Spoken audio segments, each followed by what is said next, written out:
Missouri author Mark Twain once said, "There was never yet an uninteresting life. Such a thing is an impossibility. Inside the dullest exterior, there is a drama, comedy, and a tragedy." Let's take a look at all three of those, not necessarily in that order. It's a lot going on in the last 24 hours. What's up, everybody? This is your boy Chainsaw. Boy, there has been a lot going on in local news here the last 24 to 48 hours. I'm going to make this as streamlined as possible, but we do have a lot to unpack, so let's just jump right in. Firstly, I caught this piece just yesterday, actually, posted by ky3.com. Obviously caught it on the Facebook post there, but yeah, it really grabbed my attention here. Let's take a look. Let's see. So on your side, investigation, parent sues Cox Health and CEO Steve Edwards over tweet. What? Okay. Well, let's dive a little deeper here. All right. So on your side, investigation. Oh, cool. There's a video. I don't even have to narrate this. We can just watch it straight on. Let's see. Line that up pretty good. And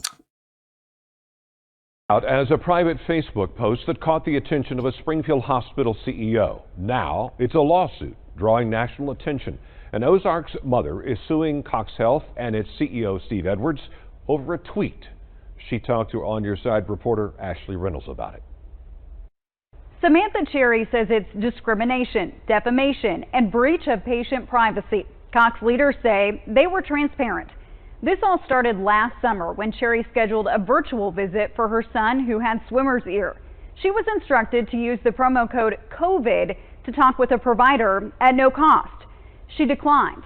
Then she got a phone call. And I just didn't feel comfortable with it. And I told her, I was like, well, you know, this has nothing to do with COVID and I don't need the free visit. I would just like to go ahead and pay for a visit. And she said, well, ma'am, I'm sorry, it is a required field. Samantha Cherry went elsewhere to get treatment for her son.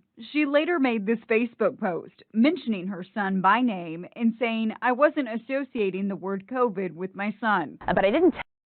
Let's take a look at that. So she posted on Facebook. Keep in mind, they did say that it was a private Facebook post.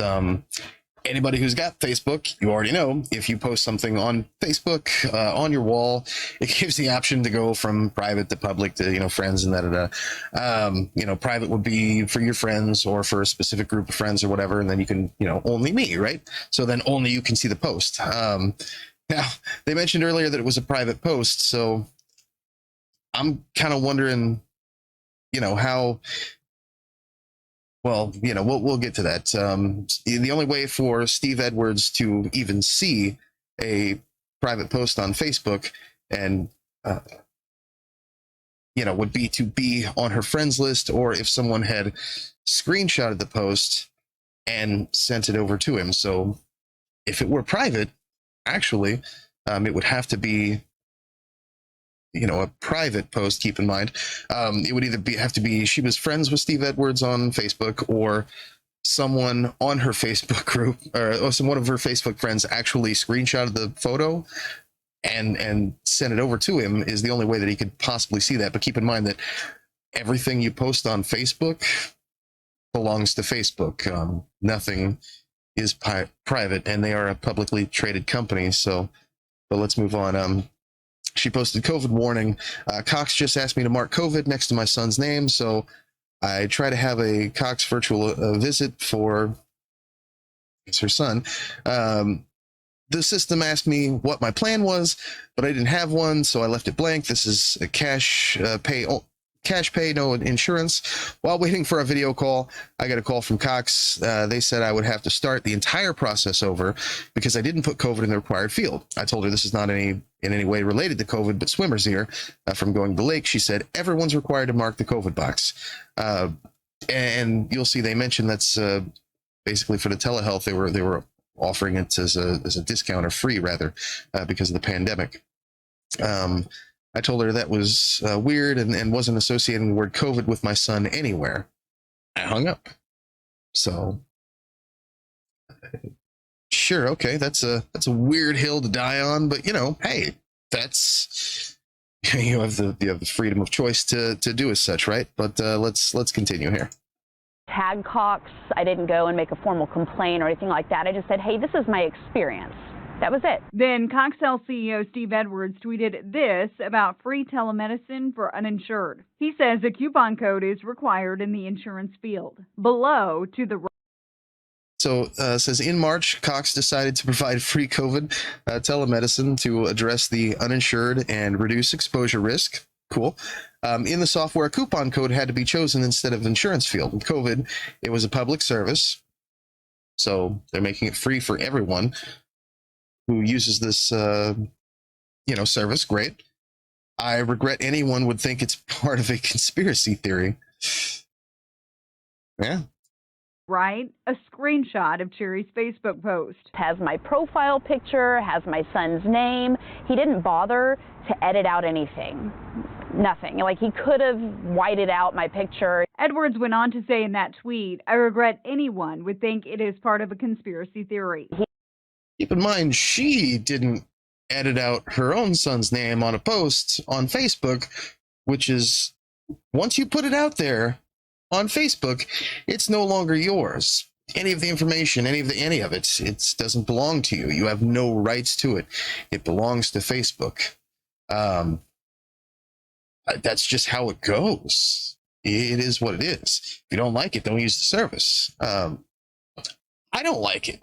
And so I opt to not use a lot of Facebook because of the treatment that I've been given by Facebook. But the freaking rules are the rules, bro. Like, it doesn't matter how you feel about it. They have their terms of service and you agree to it whenever you sign on. They also say that they can change those at any time and it's none of your business. I don't like the things that Facebook does, but there's nothing that can be done. I could just not use their services. But that's how it is. He called me a conspiracy theorist. He did. Not that there's any other time to discriminate against someone, but during the middle of a pandemic, to use me as an example when that's such a fiery subject is not fair to me or my kid. Another user tweeted Edwards saying, bad form, Cox Health. Edwards replied, I should have risen above. If he wanted to make a public service announcement, he could have done that without using me as an example. Court documents filed by Cox Health attorneys read, Edwards had the absolute right to tweet without alteration. It goes on to say Edwards and Cox Health are immune from liability because Cherry made the post. If he would have blacked out the identifiers, would you still sue? No, because I mean, then at that point, it wouldn't have directly affected me. Due to pending litigation, Cox Health declined our interview request, but sent a statement. It says in part, to make it free, the software required a coupon code, and COVID was recommended by our team to keep it simple for everyone. So they use the coupon code COVID, not because you have COVID, but just because people know this word, because that's why they're calling, because it's a thing. Yeah. So either way, she didn't want to associate her son with COVID anywhere. That's it's a bit of a reach. I hope she stretched. So we'll go forward. Although this was used by all patients, it was simply a coupon code and had nothing to do with diagnosis or how we reported COVID case numbers. Ms. Cherry's statement on Facebook worried us that members of the community were wrongly suspicious that we were using the term COVID to falsely categorize patients. We feared this could cause people to skip the telemedicine and dedicated testing process, and instead go to the emergency room, placing both our staff and patients at risk. Which we've already seen this kind of sheer stupidity, not just across the country, but especially right here in the Ozarks, and especially in the Southwest Ozarks, the Southwest Missouri. Sheer stupidity because of a God, I have no words, man. But so this is the comedy part. No, this is part of the comedy part. This is more like the drama. In light of these concerns, Steve shared Ms. Cherry's Facebook post alongside an earlier post he had made to clarify Cox Health's testing procedures. Merely reposting her post is not a privacy violation. Right. We strongly believe this case lacks merit, and we will trust and rely upon our judicial process to resolve this matter. The case is expected to go to a jury trial in the next few months. But I'm going to ride it out to the end because it's a principal thing for me. Cherry is asking all posts regarding her be taken down. She's seeking damages. The amount is not listed. For On Your Side, I'm Ashley Reynolds. So, ladies and gentlemen of the jury, common sense. You know, words have meaning. Terms of service is basically like a contract. You know, words do have meaning. Whenever they terms of service, you're using their service. You know, let me say this again. Words have meaning. In fact, words have so much meaning, and you would think that somebody in her position would, you know, already know this. In fact, what do I mean by that? Well, you would think that somebody in her position would know this because... All right, quick note, if you're wondering why I deleted the original version of this video, it's a conflict of interest on the old moral compass, right? Basically for your boy Chainsaw to save his ass. I'll tell you what I did. So real quick, just to finish that sentence and that thought, Samantha Cherry should damn well know words mean something because she's a real estate agent. In fact, she's a local real estate agent. In fact, she works for a pretty well-known realty company. So her entire job is to work with contracts. She understands the idea of terms of service and their, you know, legal weight when you sign onto a end user licensing agreement. Basically it's a contract, bro. I cover this all the time in my couponing course about how words have meaning, they have weight, and there are legal ramifications or a lack thereof of legal ramifications when you get your feelers hurt. So I did include that in the video. I actually did, and you can do this yourself.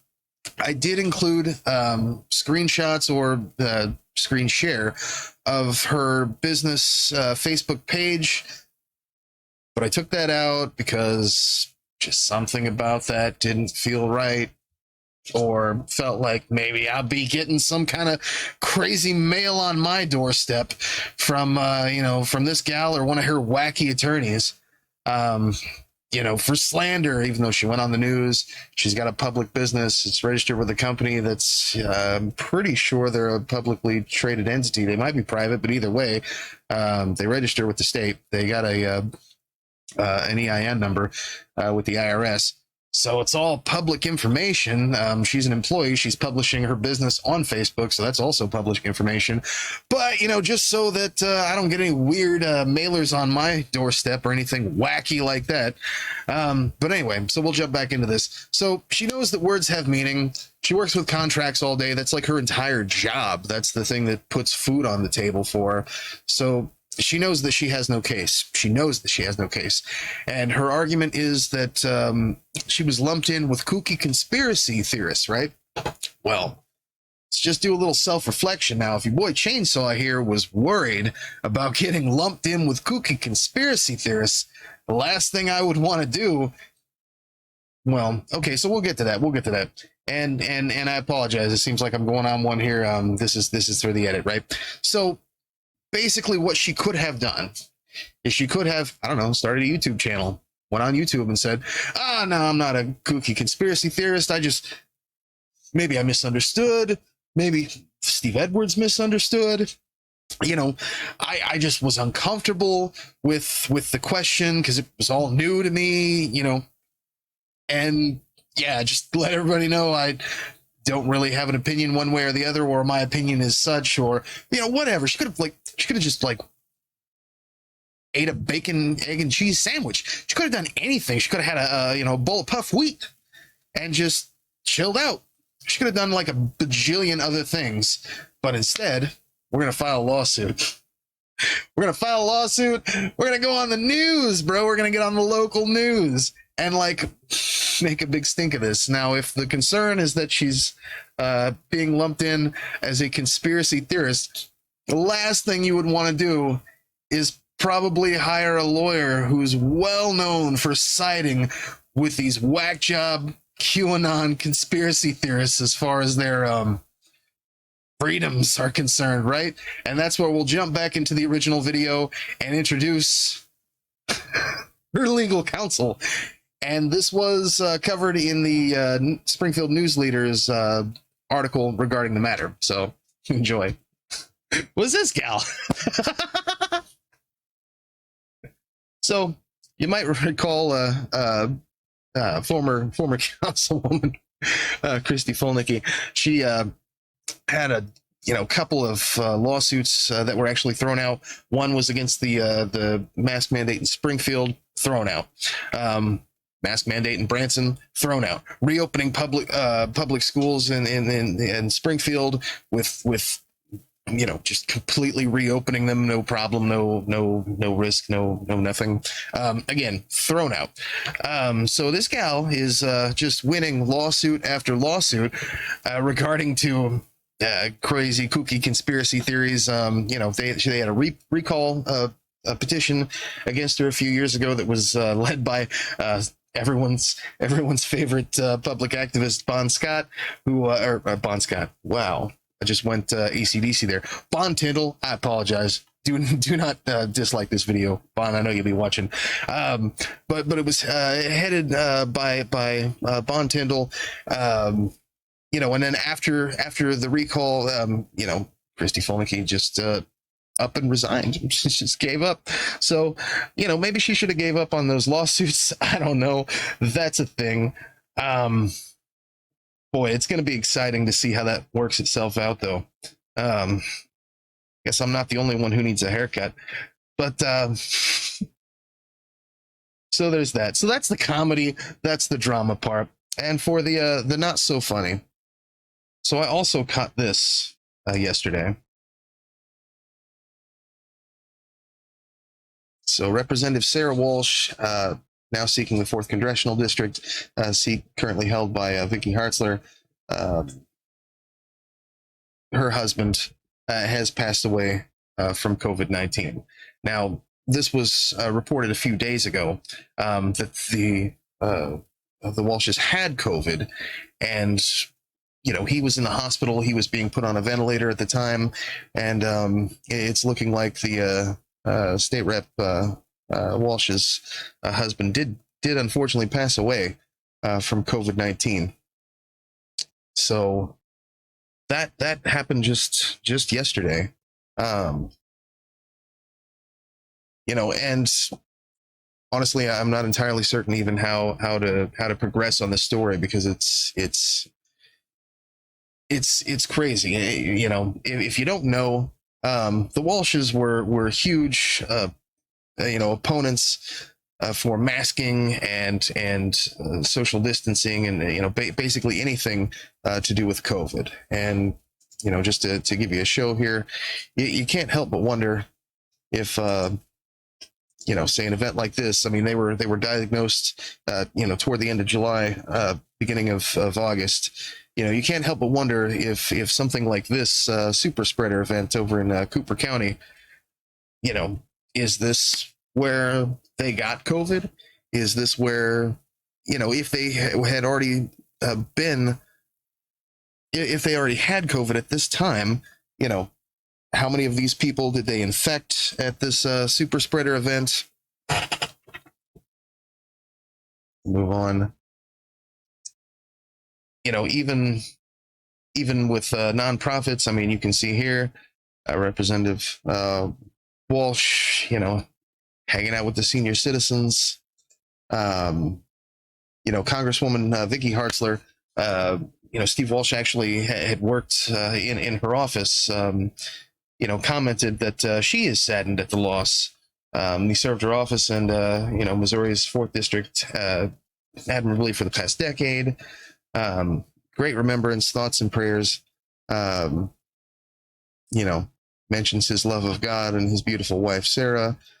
But then you dig a little bit deeper into a Congresswoman Vicky Hartzler, and you see something like this. Why do we have mask mandates for the House and for the Senate? Mask mandates are nonsense, anti-science, and must end. Well, that's going around in your office.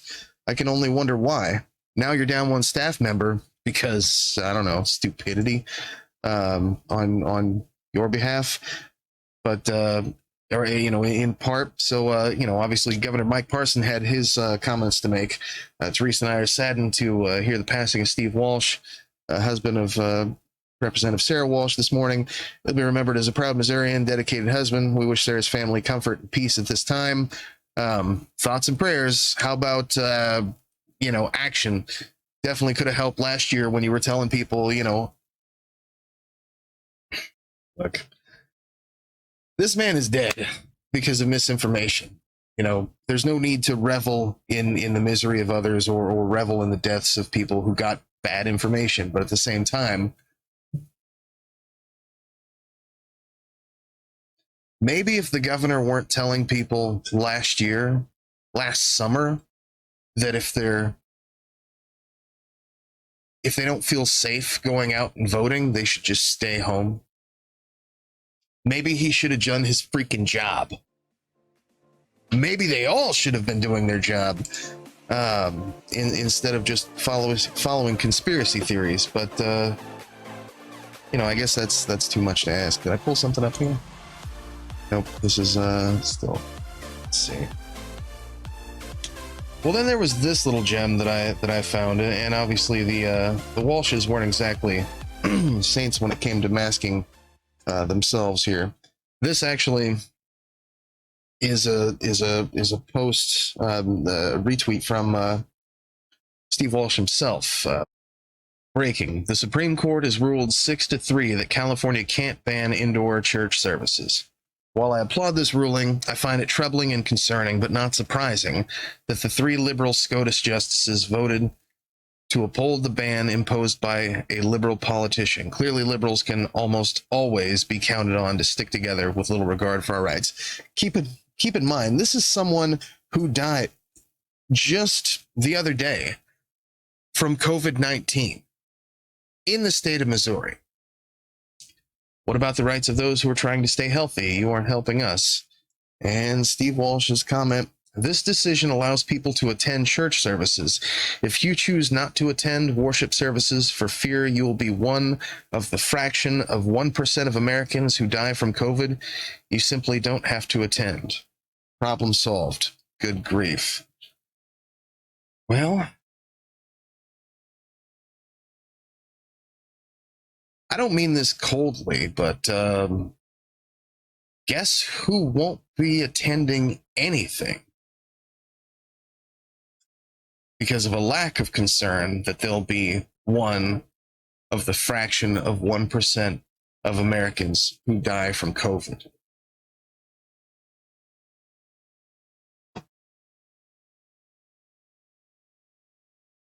It's looking like they simply should not have attended. But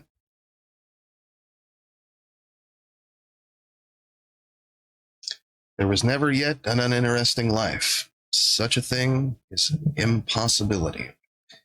Inside the dullest exterior, there's a drama, comedy, and a tragedy.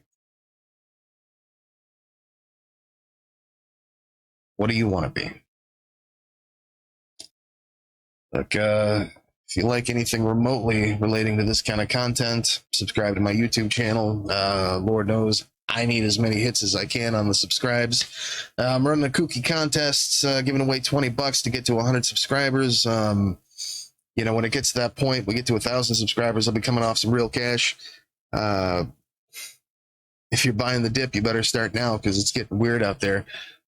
Tech is going to be a huge investment over the next couple of months, so good luck to you. We'll see you there.